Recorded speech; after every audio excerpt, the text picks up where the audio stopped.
Secara keseluruhannya, apa yang disediakan oleh pihak Insaf memang terbaik. 10/10. Saya Muhammad Zailani bin Muhammad Yusof. Saya datang untuk menunaikan haji bersama dengan isteri saya, Cik Adilah binti Cik Su. Kami memilih pakej City Plus B, di mana dengan bilik berdua. Dari segi fasiliti yang disediakan oleh pihak Insaf amat boleh dipujikan, kerana segala kelengkapan, segala kemudahan yang diberikan oleh pihak Insaf amat terbaik. Jadi kalau dilihat dari segi pakej,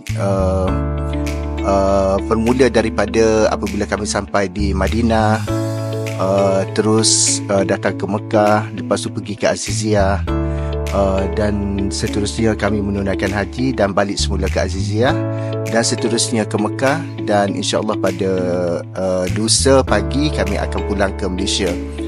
Jadi secara keseluruhannya, pakej yang disediakan ini adalah terbaik dan berpatutan dengan apa yang kami dapat capai.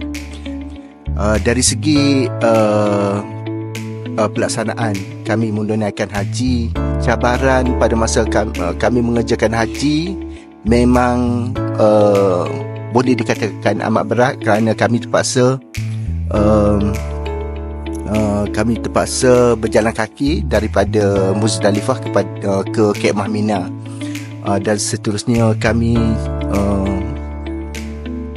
buat 4 kali cubaan untuk pergi melakukan melontar di Jamrah. Namun demikian, dengan masa yang tidak sesuai, dengan keadaan cuaca, dengan suhu yang tinggi, maka Allah tidak membenarkan kami. Dan akhir sekali, apabila Allah benarkan kami pada pukul 10 malam,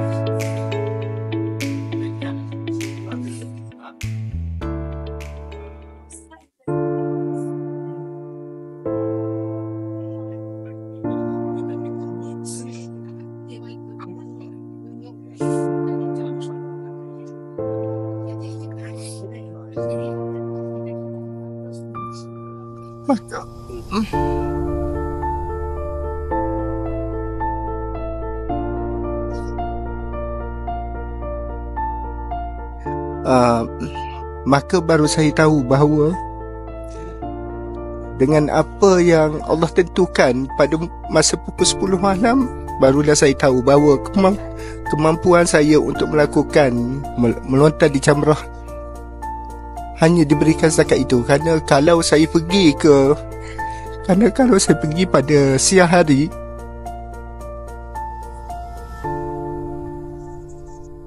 maka saya tak boleh lakukan dengan ujian tersebut.